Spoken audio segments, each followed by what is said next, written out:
ఇక జనసేన అధినేత పవన్ కళ్యాణ్ పెందుర్తి సభలో మాట్లాడుతున్నారు. లైవ్ లో చూద్దాం. ఉపాధి అవకాశాలతో పాటు వాడికి ఏదైతే జబ్బులు ఉన్నాయో వాడికి ప్రభుత్వం బాధ్యత తీసుకుంటాను. నేను తీసుకుంటాను బాధ్యత, వ్యక్తిగతంగా చెప్తాను.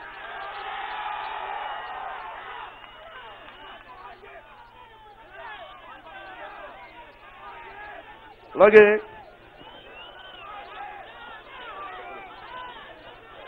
ఒక నిమిషం.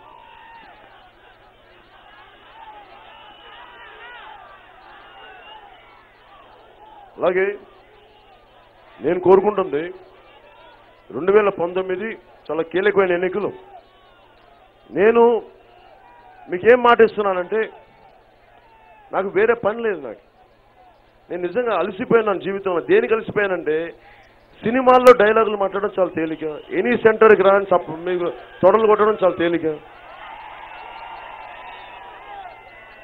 నిజ జీవితంలోకి వచ్చి ఎండలో నడిచి పడిపోతా లేస్తా తెలుగుదేశం ఎమ్మెల్యేలు దాడులు చేయించుకుంటూ వాళ్ళు దాడులు చేస్తే భరిస్తూ మనం భుజాలకు ఎత్తుకున్న తెలుగుదేశం నాయకులు నా మీద దాడి చేశారు వాళ్ళు. అలాగా మనకి తెలుసు కదా మీకు ఎవరు, మనకి అక్కడ మనం శ్రీకాకుళం దగ్గర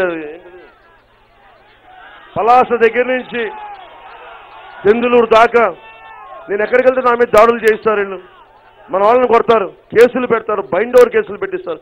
ఏమేం చేసిన తప్పేనంటే, ఈ పని జరగట్లేదు, మీ ఎమ్మెల్యే పిల్లలు మీ ఎమ్మెల్యేలు సరిగ్గా చేయట్లేదు, ఇసుక మాఫియా ఉందంటే అందుకే మన మీద దాడులు. నేను మీకు నిర్ణయం ఇస్తున్నాను. జనసేన వచ్చి నేను ముఖ్యమంత్రి అయిన వెంటనే ఎవడన్నా రౌడీ కానీ గూండా కానీ ఫ్యాక్షన్ గొడవలు ఎవడన్నా సరే, నువ్వు ఏ స్థాయి వ్యక్తి అయినా సరే నాకు లెక్కలేదు, కానీ వచ్చి కాళ్ళుకి నిలకడ కింద కూర్చోబెట్టాను. రౌడీసం గోండాయిసం ఎవడన్నా మాట్లాడారు. మా ఎమ్మెల్యేలతో సహా మేము మీకు బాధ్యతగా ఉంటాం. మా ఎమ్మెల్యేలు తప్పు చేసినా ఊరుకునేది లేదు, అంత పద్ధతిగా ఉంటాం. ప్రజాస్వామ్యం ఎలా నడుస్తుందో ఎలా నడిపించాలో మీకు చూపిస్తాను మీకు. ఎందుకంటే అందరూ ఏమనుకుంటారు, తెలుగుదేశం పుట్టినే మనం చేసామనుకుంటారు. నేను ఇక్కడున్న చాలామంది, మీరు చాలామంది చదువుకున్న వాళ్ళు విఘ్నులు ఉంటారు. మీరు ఒక పని చేయడానికి మీరు ఇంత నేర్చుకొని వచ్చారు. నేను ఇన్ని కోట్ల మందికి సేవ చేయడానికి రాజకీయ రంగం అనేది నాకు అవగాహన లేకపోతే ఎట్లా? మేబీ నేను సినిమాలో పవర్ స్టార్ అయ్యిండొచ్చామో, మీకు నచ్చిన వ్యక్తి అయ్యిండొచ్చామో, కానీ రాజకీయాలు కాదు, నాకు తెలుసు సంగతి. అందుకు నేను నేర్చుకుంటాను. కింద నుంచి వస్తాను, ఓనామాలు దిద్దుకుంటాను, నేర్చుకుంటాను, కింద పడతాను, మీద పడతాను, దెబ్బలు తింటాను, కానీ నేర్చుకొని నిలబడతాను. నిలబడి ఏం చేస్తాం? ఎందుకంటే ఇంత అనుభవం లేకపోతే దుర్మార్గులను ఎలా ఎదుర్కొంటాం? చదవకపోతే నేను కూర్చోబెట్టి చదువుతాను. నేను 10వ తరగతి ఇంటర్మీడియట్ ఆపేసానేమన్నా చదువు, కానీ నేను చదవడం ఆపలేదు. సినిమాలు చేసేవాడిని పక్కన కూర్చొని పబ్లిక్ పాలసీలు చదివేవాడిని. షార్ట్ మధ్యలోనే చదువుతో మధ్యలో సినిమా యాక్ట్ చేశాను అంతే నేను. ఎందుకంటే అర్థం చేసుకోవడానికి. చదువు లేకుండా నేను రాలేదు ఇంత దూరం, అర్థం చేసుకొని వచ్చాను. ఒక్కొక్క సమస్య మీద క్షుణ్ణంగా బలంగా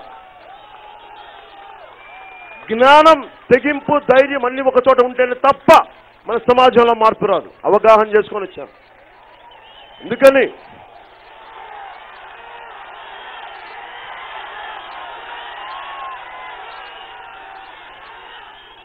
నేను ఒకటే కోరుకుంటున్నాను, ఇక్కడ అన్నదమ్ములందరికీ మీకు క్షమించాలి. నా ముఖం మీకు కనిపించట్లేదు, కానీ మీరు నాకు కనిపిస్తున్నారు. ఇప్పుడు లా అండ్ ఆర్డర్ని చాలా బలంగా నమ్ముతాను. నమస్కారం, జాగ్రత్త. నమస్కారం.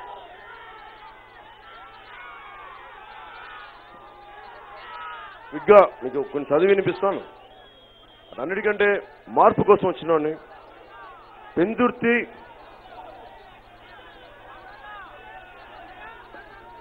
నేను పెందుర్తికి చాలామంది పేర్లు సజెస్ట్ చేశారు అందరూ. బట్ జనరల్ బాడీ ఎందుకు నేను అడిగాను, చింతలపూడి వెంకటరామయ్య గారిని ఎందుకు సజెస్ట్ చేశారని అడిగితే ఆయన ఒకటే నాకు చెప్పింది ఏంటంటే, గ్రౌండ్ లెవెల్ ఫీడ్బ్యాక్, పెందుర్తి ఎమ్మెల్యేని ఎదుర్కోగలిగే దమ్ము, ధైర్యం, బలమైన వ్యూహం వేయగల వ్యక్తి. పైగా ఏదన్నా రైతులకి ఏదైనా కష్టాలు వచ్చినా, రేపొద్దున మన పరవాడికి సంబంధించిన సమస్యలు వచ్చినా ఆయన నిలబడగలడు. అందుకు ఆయనే కాకుండా నేను గాజువాక నుంచి పోటీ చేస్తున్నాను.